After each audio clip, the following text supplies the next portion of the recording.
The three storage devices that we shall be installing are an IDE DVD read writer, a SATA hard drive, and a floppy disk drive. Although somewhat obsolete these days, we've included it to show how storage devices have changed over the years.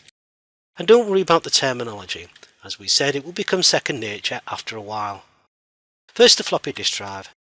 This is the front of the drive, and you will find fixing holes along both sides of the device. On the rear, there is the signal and power connectors.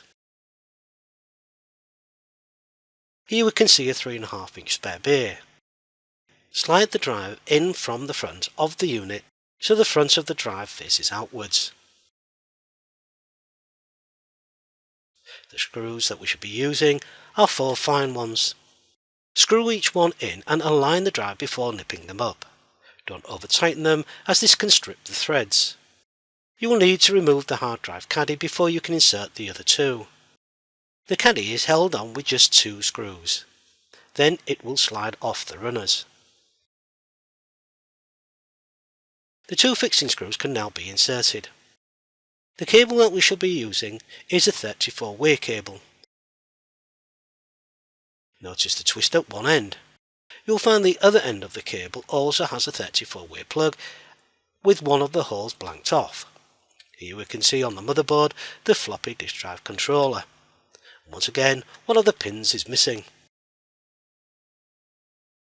Route the cable using the end that does not have the twist in it through the case to the floppy disk drive controller on the motherboard and push it into position.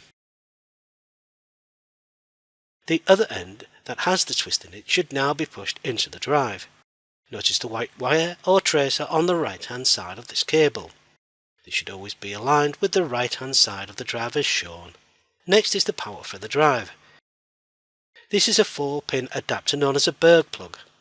This plug has an extra piece of plastic under the plug that is used to lock the power adapter into position. Should you ever need to remove the adapter, you must lift first, then pull to release. Notice how the adapter sits in the socket. It is difficult but not impossible to plug this power adapter in the wrong way. If you do, it is possible to damage the power supply. Make sure that the locking system is in the down position as shown. The DVD read writer is next.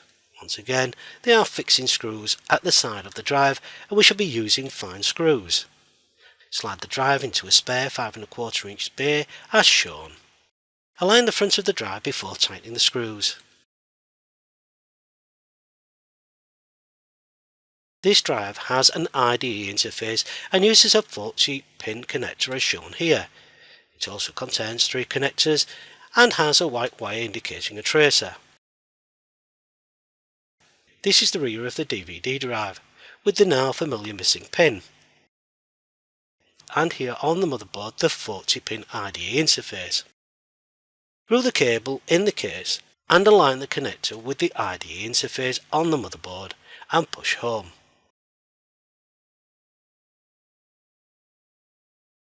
The other end can now be connected to the DVD-ROM drive. Then a Molex power plug into the power socket. The hard drive that we can see here also has fixing points on both sides, and the signal and power sockets at one end.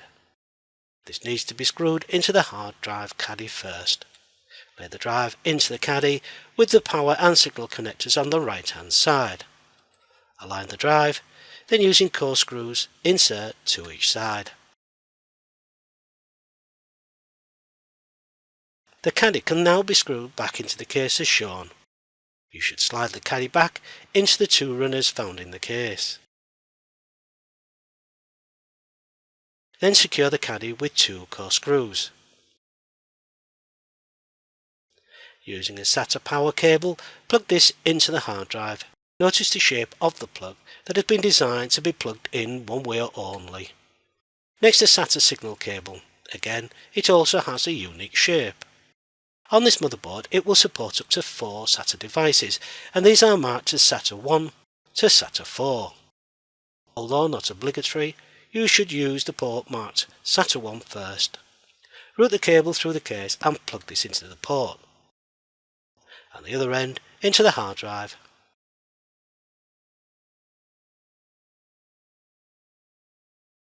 Before continuing, check the fan on the heatsink can freely rotate, that the front internal fan is free, and also the rear fan.